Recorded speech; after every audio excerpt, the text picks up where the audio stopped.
Muito bem, agora ao vivo no Facebook também. Ótimo. Estamos aqui hoje para falar do conteúdo que a gente palestrou ontem numa unidade do CEL e uma demanda que surgiu lá dos professores, coordenadores, funcionários, que é competências emocionais. Socioemocionais. Socioemocionais, é. E aí, onde a Lígia, fazendo uma live, é live? Stories. Um stories, ela compartilhou aí, quem tivesse dúvida, quem sabia o que era, o que não era, né? Pudesse fazer comentários. E tivemos alguns comentários, né? Alguns positivos, outras pessoas falando que não conheciam o que era esse termo. Então, nós vamos agora trazer para você algum conteúdo, tá? Porque a palestra foi lá quase de 1 hora, não vamos poder gastar esse tempo todo aqui. Mas vamos trazer, assim, o supra-sumo da conversa, tá bom? Isso aí. Bom, então, a base do nosso trabalho está... Uma das bases, né? Está fundamentada na antroposofia de Rudolf Steiner. E dentro dessa teoria, desse estudo, né, que é bem amplo, existe a teoria dos setênios, existe a trimembração, quadrimembração, uma série de coisas. E hoje a gente vai abordar, para poder falar desse assunto, a respeito da trimembração e da teoria dos setênios, tá? Então, nós entendemos que o ser humano, ele tem, vamos dizer assim, ele é trimembrado, né, como eu falei. Então, é como se ele tivesse 3 dimensões. A dimensão do pensar, né, que está aqui, a dimensão do sentir e a dimensão do agir, que está da cintura para baixo, é o nosso sistema metabólico, e também nos nossos braços, nas extremidades. Ou seja, a gente precisa buscar uma coerência entre o pensar, o sentir e o agir, porque muitas pessoas pensam demais e não agem, né? Engavetam projetos e tudo mais. Tem dificuldade na ação. Outras sentem demais e muitas vezes a pessoa que sente muito, ela costuma chamar a atenção de 2 formas diferentes. Uma pela beleza, pela vaidade, a pessoa onde chega ela é observada, todo mundo reparou que aquela pessoa chegou, né? Ela se faz presente. Cheguei. Todo mundo observa isso. Né? Às vezes com adereços que chamam a atenção, coisas assim, né? Às vezes é a atitude mesmo, de chega falando alto, chega brincando, né? Comunicando com todo mundo. Né? Várias formas. O jeito, né? O jeito da pessoa. Ou então, aquela pessoa que sente tudo, ela sente demais e mais voltado para a questão da dor. Então, ou da dor, ou da reclamação. Tá sempre reclamando de alguma coisa, porque tá frio, porque tá calor, acordou com uma dor de cabeça, no outro dia uma dor no corpo, dor no pé, dor não sei onde. Então, é uma forma de chamar atenção também, ou seja, o sentir, ele tá muito evidente na pessoa, né?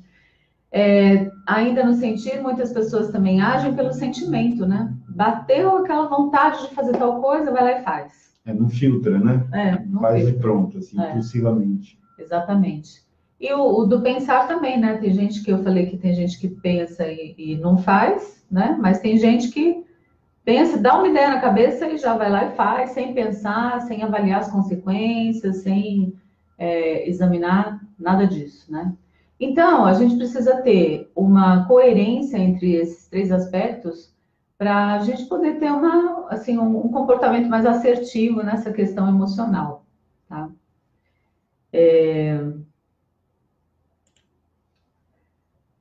Então, o importante dessas três dimensões é que a gente busque um equilíbrio, né? Entre o pensar, fazer sentido o que a gente pensa e fazer sentido as nossas ações. Então, o sentir está no centro e ele deve regular, e a gente então tem que procurar entender como ele funciona para poder regular o mental e as ações, né? Ter um alinhamento nisso. Isso traz coerência, traz confiabilidade, uma série de qualidades que é importante para a gente se dar bem na vida. Exatamente. Bom, a palestra de ontem foi, assim, basicamente para professores, né? Então, a gente vai aqui também falar, assim, uma adaptação para a vivência de pais e filhos, né? Acho que a gente podia ir já direto para as coisas socioemocional, hein? Deixa essa parte para outra live. Tá. Isso. Tá bom. A gente vai, então... até porque, assim, a gente tem uns conteúdos aí que a gente tem em outros vídeos, né? É isso. Então, vamos lá. Para trazer esse assunto, a gente se baseou aí no autor Daniel Goleman, né? Naquele livro Inteligência Emocional, onde ele fala de dois tipos de inteligência, né? A inteligência cognitiva e a inteligência emocional. A cognitiva, ela está ligada com o raciocínio, com as questões lógicas, né? O raciocínio lógico, intelectual. E a inteligência emocional, a capacidade de lidar com as emoções. Então, voltando, né, para essa questão aí de pais e filhos, como é que você, pai, mãe, lida com as suas próprias emoções, para que você possa ensinar o seu filho a lidar com as emoções dele, né? Então, isso é um grande desafio que a gente tem na educação, de ensinar para a criança a lidar tanto com as emoções positivas quanto com as emoções negativas também, né? Aquelas que dão mais trabalho para a gente. Lidar com frustrações, com tristeza, com raiva, com apego, né? E também numa situação positiva, de alegria, assim, da pessoa sentir de uma conquista, uma vitória que ela teve, né? Ou seja, precisa aprender a perder e a ganhar. Né? Merecimento, né? De receber alguma coisa, né? Agora, tem uma dica também aí nessa capacidade de lidar com as emoções, né? Que em outras lives a gente já falou, e acho que é um assunto que a gente sempre vai estar retomando, que assim, a criança, ela aprende pelo exemplo, por imitação, na fase do primeiro, principalmente no primeiro setênio, 5, 6 anos, ela está aprendendo por imitação. Então, essa capacidade de lidar com as emoções, aonde você registra isso no seu filho, é na hora que você se comunica com ele, né, ou com ela. Como é que você lida isso? Você já se agita, fala alto, grita, dá bronca, às vezes algumas pessoas até agressivas fisicamente, né, põe de castigo. Isso gera pequenos traumas, se não traumas consideráveis na infância, que no adulto ele vai ter que dar conta disso. E uma forma de dar conta disso é olhar para a situação, identificar e ressignificar aquele momento, que aquele momento foi no passado e não me influencia mais hoje, mas eu preciso ter isso consciente, né? Fazer esse trabalho de uma forma consciente. Não dá falar, eu fazia assim, e aí a pessoa fica num vitimismo de que ela está vivendo frutos do seu passado. Mas a história hoje, daqui para frente, pode ser mudada. Do passado não dá para mudar. Então, o que a gente tem que fazer é ouvir a história, entender a história e seguir para frente, com novas bases, novas crenças, né? Então, o importante, assim, na relação com o seu filho, será que você está projetando as suas carências, as suas necessidades, os seus desamores do passado? Então, observa isso, porque quando a gente se sente incomodado por uma atitude do filho, está fazendo um gancho naquilo que nos incomoda, naquilo que a gente também não tem muito domínio. Então, essa é uma dica, não é uma regra geral, né? Mas, assim, na maioria das vezes acontece isso. Comigo, pelo menos, acontece assim, né? Meu filho me tira do sério, opa, peraí, o que ele está dizendo comigo? Aí eu vou ver que é um limite meu, né? Que eu mesmo ainda não transcendi, não elaborei aquela questão, e ele me traz a oportunidade de rever.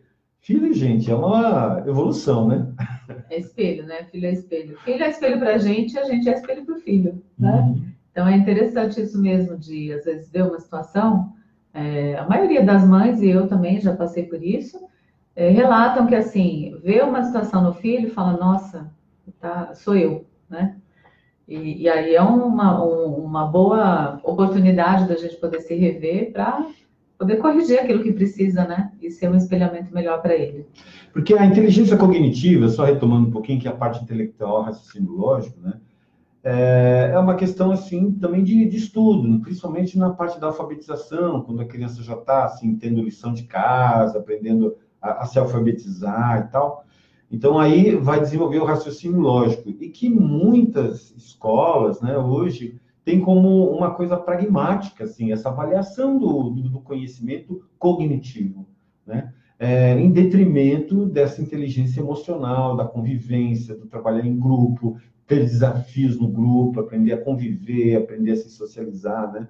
Então, a gente observa isso também. E, às vezes, precisa de uma atenção dos pais para poder observar isso. Será que seu filho está se comunicando, se ele está convivendo de forma assim, mais humana? Há uns tempos atrás, uns 10, 15 anos atrás, teve um processo de humanização dos hospitais. Como assim, né?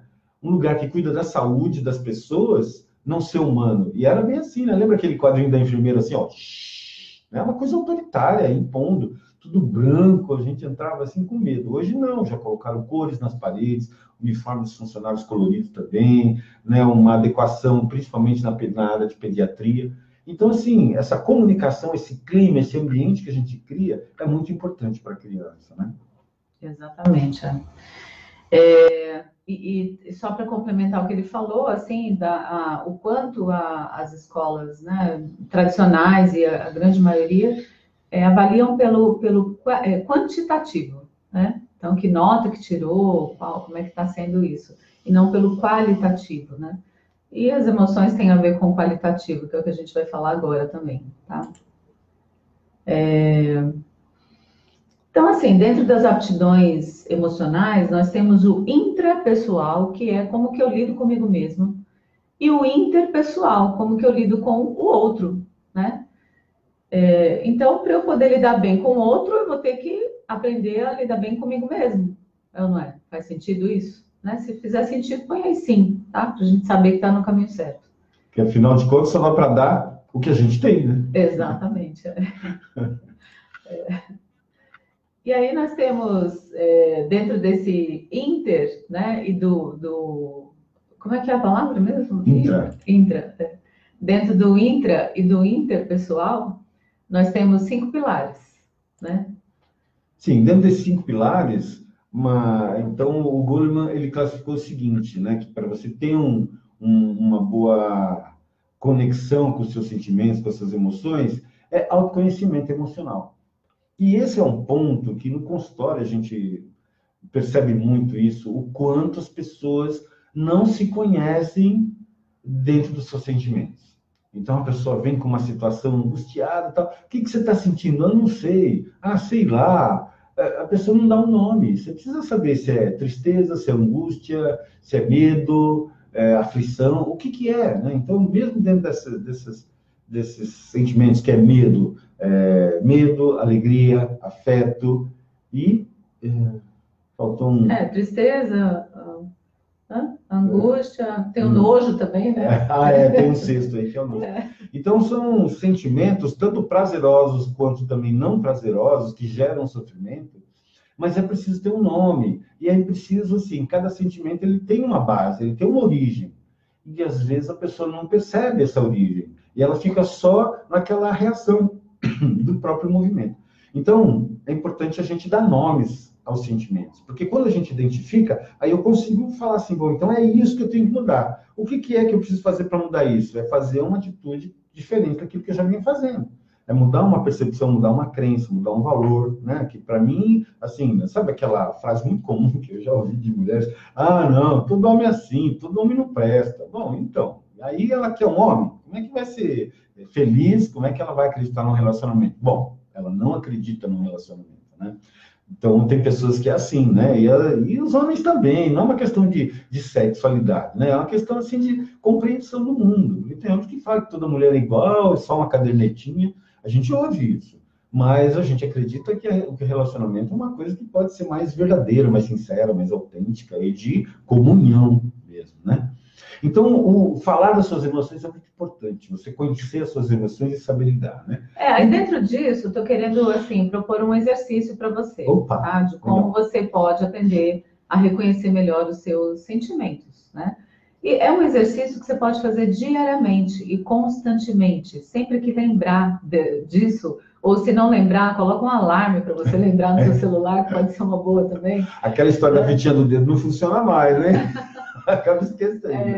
Então, assim, de você poder se perguntar, sabe, em diversas situações. Você pode estar numa fila de um restaurante por quilo e estar ali com alguma situação que esteja incomodando ou uma situação muito legal, e consulta e fala para você mesma, né, internamente, nossa, que alegria ou que chatice, essa pessoa não anda, está empatando a fila, né? Então, em qualquer situação, em casa, no trabalho, no relacionamento, com você mesma, principalmente, né? É um exercício constante, tá? Assim como beber água, como ir no banheiro, como necessidades fisiológicas que nós temos, né? Comer, enfim, dormir. É a gente poder se consultar, o que que eu estou sentindo nesse momento, tá? E dar um nome para isso, né? Porque a gente só pode mudar aquilo que a gente reconhece. E para reconhecer, eu preciso ter esse trabalho comigo, de dar nome. Sim, essa situação pode ser pequena, me deixou muito chateada, né? E aí, se eu consigo identificar em mim, vai ficar muito mais fácil de eu educar o meu filho em relação a isso. E eles também passam por situações, né, com outras crianças ou até com os adultos, de ficarem chateados. E a gente conversa, assim, o que aconteceu? Ah, então você ficou chateado, né? É chateado que você ficou? A gente está ensinando, porque a gente já conhece a gente, né? Ensina o filho. E aí ele começa a identificar, então, desde pequeno, né, esses sentimentos. Daqui a pouco, por ele mesmo, ele vai falar, não gostei disso, me chateei, né? Tô triste, quero ficar sozinho para poder pensar uma determinada coisa. Então, esse é um caminho aí, fica essa dica do exercício, tá? E aí, dentro disso, ter o controle emocional. Mas como assim? Eu tenho autoconhecimento emocional e não tenho controle? Sim. Porque a pessoa sabe que tem aquela característica, mas não necessariamente ela trabalhou ou estudou para poder ter o controle daquilo. A pessoa fala, eu sou assim mesmo, eu sou impulsiva, quem quiser que goste de mim assim, né? Interessante, mas assim, nem todo mundo gosta, e ela também vai perder a oportunidade de conhecer outras pessoas, porque ela só se relaciona com quem, né, aceitar ela desse jeito, e às vezes ela pode estar sendo invasiva, ela pode estar sendo agressiva com as pessoas, só que ela mesma não percebe, para ela é natural, né? E quando as pessoas dão feedback, ela também não aceita, né? Ela tem assim um ego tão inflado, tá tão nublada a visão dela que ela não aceita, e ela se fecha para o mundo, na verdade, né? Quando ela afirma assim de que é do meu jeito, ela se isola. Então, o controle emocional é a gente saber o momento de esperar, saber o momento de ouvir com uma escuta atenta, né? Porque muitas vezes na conversa, um está falando, eu estou conversando com ela assim, já tivemos alguns, né? Pricocola no passado. Aí estou conversando com ela, ela já fica assim, não, porque ele foi aquela vez que ele fez isso, e eu também, né? Fico pensando nela, porque ela quer me pegar naquele ponto que eu já sei que é, e aí acaba, quando eu estou pensando, conversando com a minha cabeça, eu não estou prestando atenção no que ela está falando. Aí é muito comum, assim, nas conversas, olha, por que você deixou a xícara em cima da mesa? Não, porque aquele prato do dia que você deixou... Aí pronto, não tem mais chão para conversar, para dialogar, né? Porque cada um está falando de uma emoção diferente que está nos objetos, que está na configuração da cena. Mas, assim, aquela configuração remonta uma série de experiências e a gente precisa ter esse filtro, deixar o passado no passado e conversar o aqui e agora, hoje, como é. Então, eu tenho que parar de pensar e ficar ouvindo, porque ela está me trazendo uma demanda daquele momento. E aí a gente pegar todo aquele histórico não faz sentido e fica difícil também organizar toda a história, né? A partir de um ponto que está acontecendo aqui. Então a gente precisa ter esse tempo do controle emocional, né? Não ser muito, como é que fala? Impulsivo. Ter um controle, saber quando você deve falar, saber como você vai falar. Por exemplo, estou bravo com meu filho que ele fez uma coisa que não devia. Mexeu aqui no computador, estou aqui no meio do meu trabalho, pim, deleta. Fala, meu Deus do céu. Aí eu fico bravo. Mas aí adianta eu dar bronca nele, ele não tem nem noção da importância desse trabalho para mim. Ele está ali curtindo, querendo descobrir, querendo interagir comigo. Ele está chamando a minha atenção. Aí eu vou lá e brigo com ele, né? Então, o que fica de mensagem? Olha, então ele não me considera, eu atrapalho meu pai. Aí ele vai assumindo, assim, essa certa culpa, né? Vai desenvolvendo nele uma culpa por os transtornos que gerou para o pai. E isso aí vai impactar nas escolhas que ele vai fazer no futuro. Então, a gente precisa refrear, respira fundo. Não, filhinho, vamos desenhar, vamos contar história, vamos brincar com o Batman, vamos brincar com o seu boneco, com os bichinhos. Então, a gente redirecionar aquele impulso de querer se vincular, de querer participar do nosso dia a dia. Né? E automotivação, uma outra coisa importante, porque às vezes a pessoa fica naqueles, ó céus, ó dia, não vai dar certo, podia ser melhor, podia isso, podia, né? Que na verdade não vai acontecer, porque a atitude da pessoa não é uma atitude proativa, positiva, firme, né? Então, a automotivação é ter princípios, é ter propósito naquilo que você está querendo. Quando a gente acorda de manhã, por que eu saio da cama? Tem que ter uma motivação, tem que ter um objetivo claro, né? E às vezes as pessoas não se planejam, né? Na nossa cultura, planejamento, seguridade é uma coisa que tem muito a ser desenvolvida, porque as pessoas não pensam nisso, né? Não trabalham nesse sentido aí, né? Então, a automotivação é essa mola propulsora das nossas ações, da nossa posição frente ao mundo, né? Exatamente, porque se eu tenho autocontrole, se eu tenho autoconhecimento emocional, eu consigo ter um autocontrole e também uma automotivação, né? Para poder ir de acordo com os meus objetivos. E aí, dentro do interpessoal, né, os 5 pilares, vem o reconhecimento das emoções dos outros. Uhum. Então, se eu consigo ter todo esse reconhecimento e controlar as minhas emoções, fica mais fácil de entender o outro, né? Porque uma coisa que a gente não tem como não existir nessa vida é o relacionamento humano, né? Onde a gente vai tem gente, então a gente precisa aprender a se relacionar com as pessoas de qualquer jeito. Para isso não tem muita saída, só se você for viver numa ilha deserta, Os mas Himalaias. no alto da montanha lá, mas aí você vai ter que se relacionar com você mesmo, né? Ai! Às vezes pode dar mais trabalho. É um bom trabalho, tem uns monges que fazem esse trabalho, é uma abnegação, é tão difícil quanto, não sei se é mais trabalho, é tão difícil quanto, né? Porque você tem que abrir mão de coisas e conviver com algumas coisas. Então, cada um é um caminho, né? Cada um é um caminho. Exatamente. Então, dentro desse reconhecimento, se eu consigo reconhecer em mim, e aí eu consigo reconhecer no outro o que essas emoções, eu posso desenvolver, então, habilidades para poder lidar com essas emoções do outro, né? Poder me colocar no lugar do outro, sabe? Empatia, né? Criar essa empatia justamente se colocar no lugar do outro, uma inversão de papéis, né? E aí fica mais fácil de se relacionar, né? De ter uma assertividade. Porque quando a gente se coloca no lugar do outro, a gente olha o outro com o olhar dele e não com o meu olhar, né? No final, eu estou querendo falar um poema aqui para vocês a respeito disso, né? Mas ainda temos aí um pouco mais de conteúdo. Então, vamos falar agora das habilidades socioemocionais, tá? A gente falou dos 5 pilares, né? E agora vamos para as habilidades. Tem as habilidades emocionais, que é aprender aquilo que eu falei no começo, né? Aprender a ganhar, aprender a perder, aprender a lidar com frustrações, né? Isso é bem importante. Aprender com os erros que a gente comete na vida.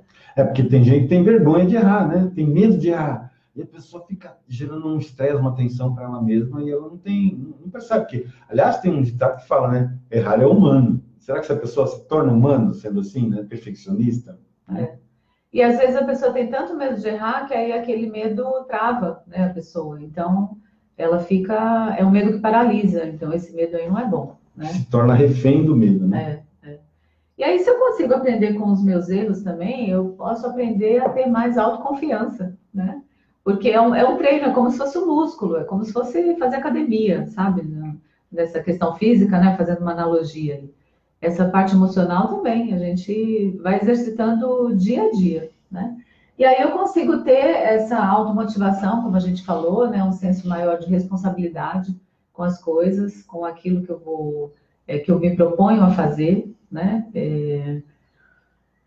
Porque se eu tiver uma coerência com o meu pensar, o meu sentir e o agir, eu vou começar a pensar melhor, né? Primeiro, o que eu estou querendo fazer para poder sentir como é que aquilo vai ser para mim, como é que vai ser para o outro, né? Pensando nesse interpessoal. E aí sim eu vou agir de acordo com esse senso, né, de coerência com esses 3 aspectos. Só assim falar uma observação, né, que a gente aprende com os erros, né? A gente aprende com os erros, mas a gente evolui com os acertos. Então tem que valorizar os acertos também, não ficar só, porque errar humano e tal. Mas o erro, a gente aprende com o erro, mas a gente só evolui com os acertos, né? Então, interessante isso, né? É diferente uma coisa da outra, né? Mas então, erro e acerto, né? Erro e acerto, né? O que vale é o acerto. A gente aprende por iniciativas e acertos. Iniciativa nem sempre dá certo, mas os acertos a gente evolui. É. E a próxima habilidade é a habilidade social, né? Então, a gente estava falando primeiro da emocional, agora a social, porque a gente tem que se relacionar, né? Não tem muita saída disso. Então, eu preciso saber, aprender a cooperar, a colaborar com o outro, a lidar com as regras daquele lugar. Pode observar, todo lugar tem regra. Se você trabalha numa empresa, tem regra. Se você trabalha por conta, você precisa estabelecer a sua regra, senão você também não vai dar conta do seu trabalho, né? Se a gente vai numa igreja, numa escola, na casa de alguém, tem a regra da casa da pessoa, né?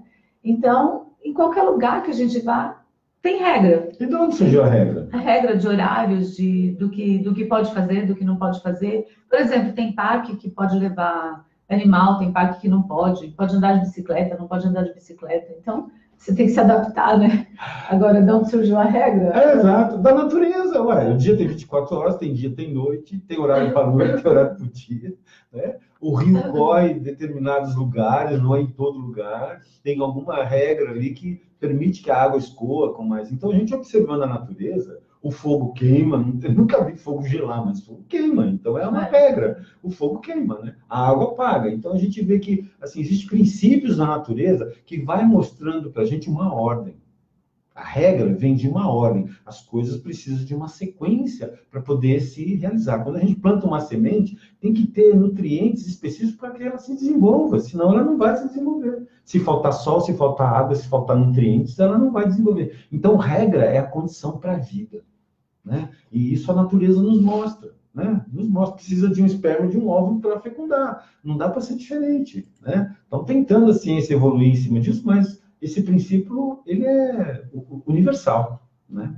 Então a regra não foi uma invenção humana, na verdade, né? A regra é a observação da natureza, é a natureza que nos coloca, não vou nem dizer que nos impõe, mas ela nos coloca nessa direção. Agora, vai depender da consciência da pessoa querer assimilar essa possibilidade de se organizar na vida para poder evoluir, né? Nem todo mundo tem essa percepção. Mas esse é um processo aqui, nesse momento de vida que nós estamos, cada um no seu momento, de aprender essas regras, de aprender a se disciplinar, de aprender a fazer esse autoestudo, né? Exatamente.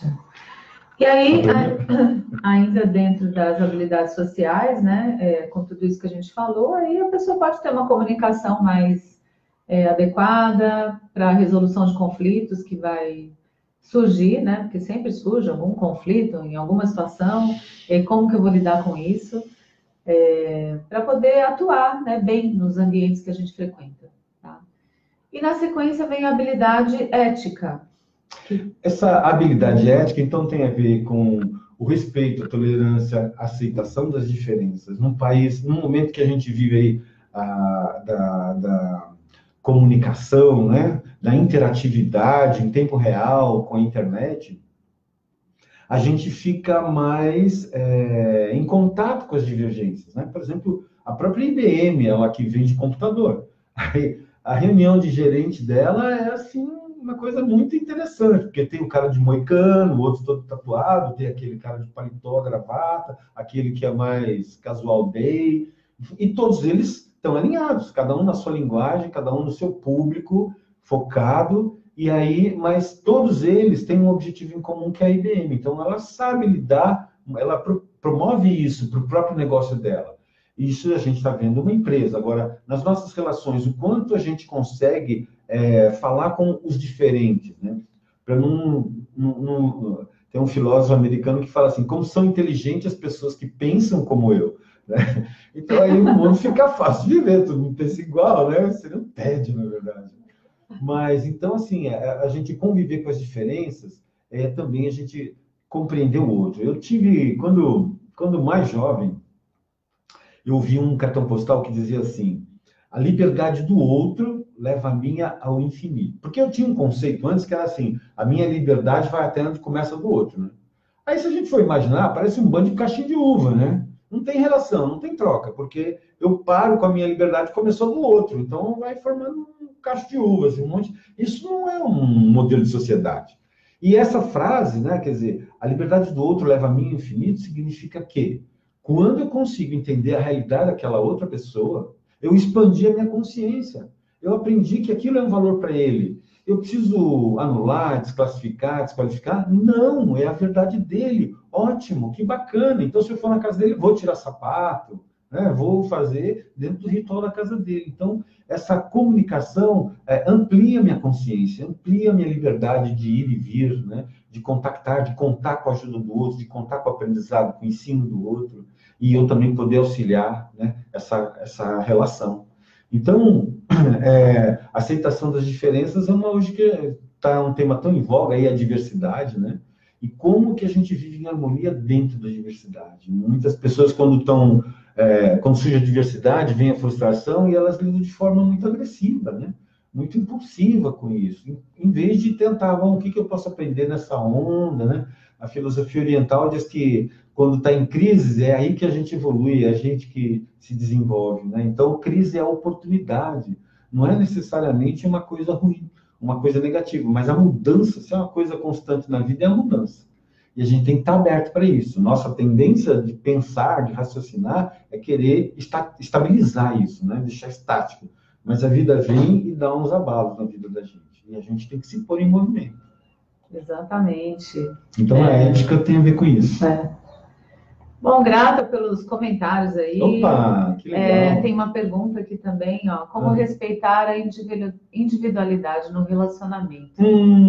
Que legal essa pergunta. E tem aqui um comentário, a gente já vai responder a pergunta, tá? E tem um comentário aqui que vai compartilhar, né, essa live, legal, muito grata. Muito bem. Então, como respeitar a individualidade no relacionamento? Esse é um assunto bem interessante. Tem até um vídeo que eu gravei numa outra página minha aí, que é a Lígia Psicóloga, que eu falo um pouco disso, né? Muitas pessoas entram em relacionamentos que a gente chama de simbiótico. O que é isso? É tudo junto e misturado.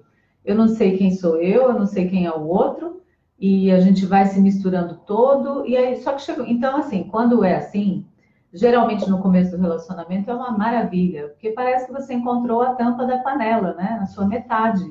Nossa, a minha metade, encontrei. Legal. Paixão. A paixão. Né? E aí tem uma pessoa conhecida nossa que ele fala que a paixão é assim, deu aquele pá, né, aquele lance, e depois de um tempo o chão acaba, né? Toda paixão acaba. Estudos científicos mostram isso, que a paixão ela pode durar até 1 ano e meio, mais ou menos, tá?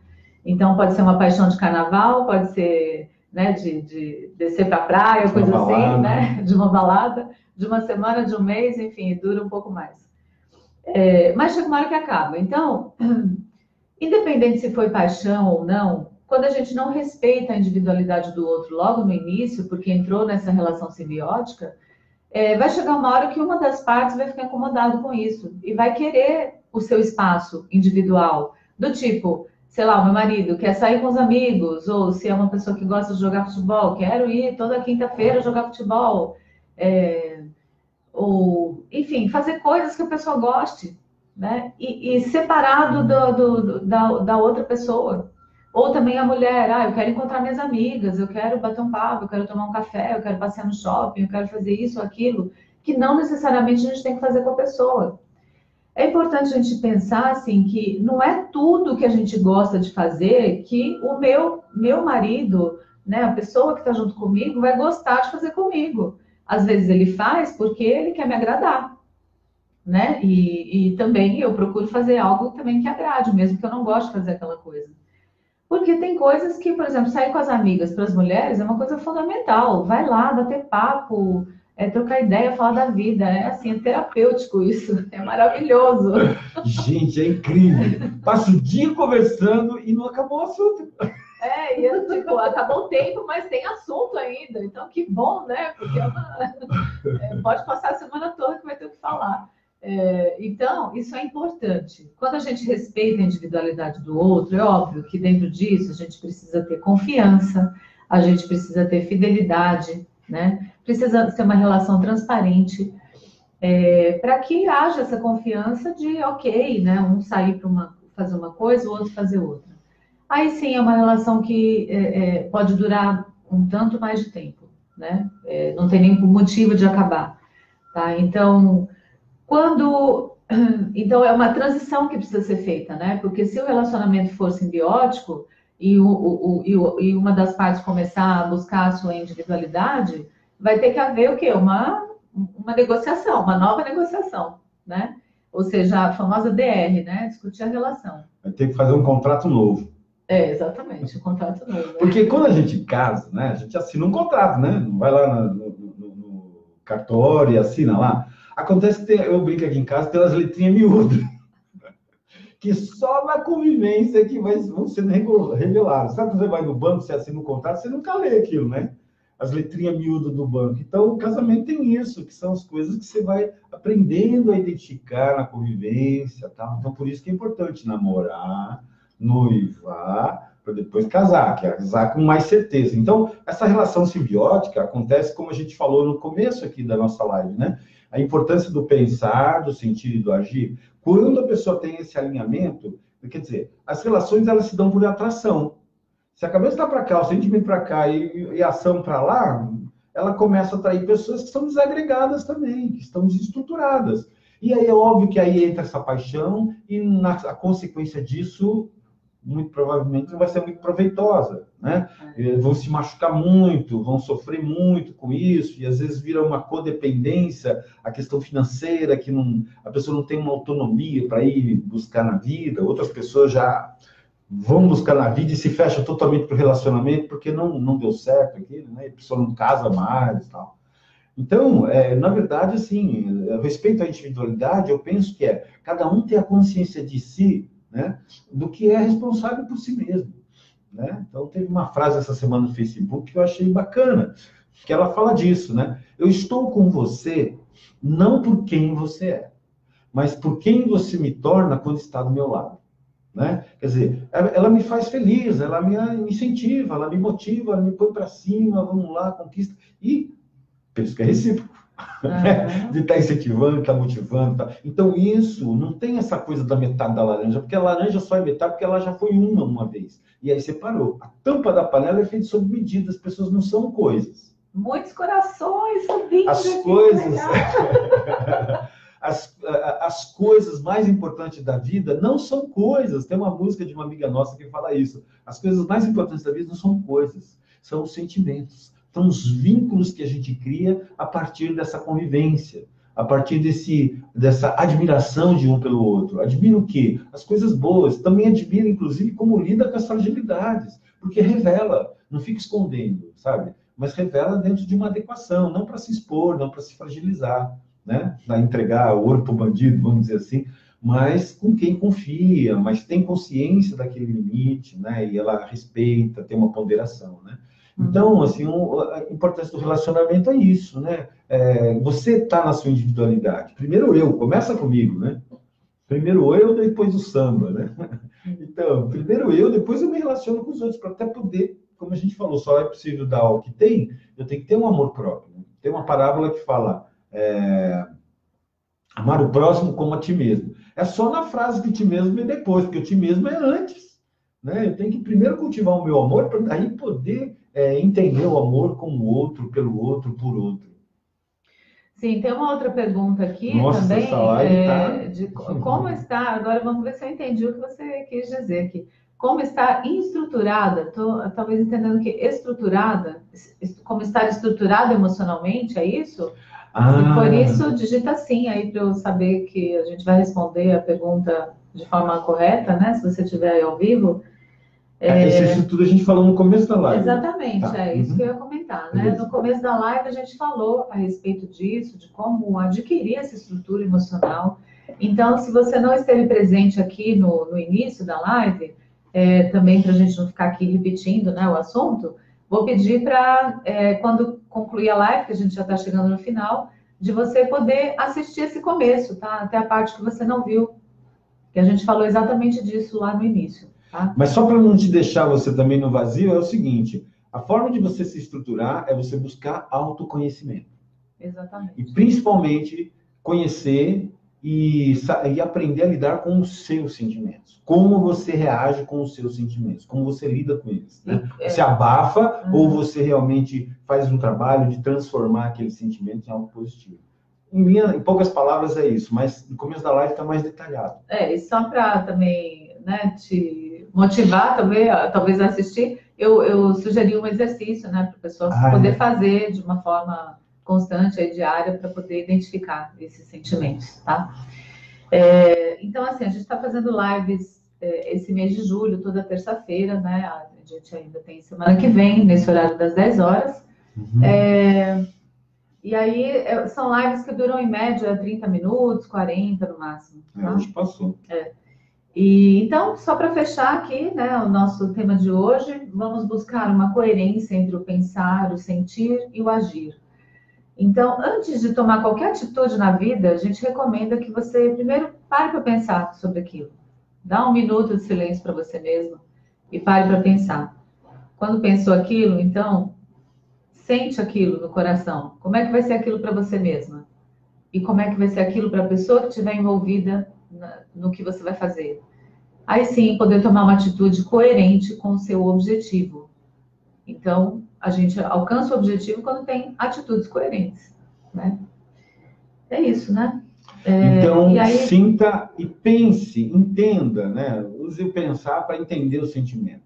E quando você tiver uma ideia, um pensamento, procure sentir aquele pensamento. Como é para você? Se é bom, se não é bom, né? Quando a gente vai falar com alguém, o que eu vou falar é útil para o outro, o que vou falar vai ajudar o outro, o que eu vou falar eu gostaria de ouvir. Então, são perguntas importantes para a gente também estar atento desse alinhamento, né? E depois, assim, planejar a ação. O que eu vou fazer com isso que eu pensei, com isso que eu falei? Porque o pensar, tem coisa que a gente pode pensar e pode falar. Tem coisa que a gente pode pensar e não pode falar. E, gente, tem coisa que a gente não deve nem pensar. Porque é uma coisa muito, assim, né, desestruturada, uma coisa muito negativa. Então, nem pensa naquelas coisas. E a gente tem que ter esse filtro no pensar. Né? Mas pensar nos seus sentimentos, a sua ação é fundamental. E aí, para concluir, eu vou ler aqui um poema do Moreno, que é o pai do psicodrama. E ele... Peraí. Ele tem um poema que fala a respeito disso, né? O encontro de duas pessoas. Então, encontro de dois, olho no olho, cara a cara. E quando estiveres perto, eu arrancarei os teus olhos e os colocarei no lugar dos meus. E tu arrancará os meus olhos e os colocará no lugar dos teus. Então, eu te olharei com os teus olhos e tu me olharás com os meus. Jacó Levi Moreno, é o pai do psicodrama. Psicodrama é uma das especializações que eu fiz enquanto psicóloga. Então, essa inversão de papéis é fundamental no psicodrama. É isso. E por hoje o nosso assunto é esse, tá? Tem muito mais coisa para falar, né? Mas a gente tem que também respeitar o tempo das pessoas e o nosso. E aí, terça que vem, estaremos aqui com mais um assunto a respeito de educação de pais e filhos, autoeducação, né, em busca de relacionamentos melhores no nosso dia a dia. Legal, tenha aí um bom dia, uma boa semana para todos e até a próxima. Até a próxima.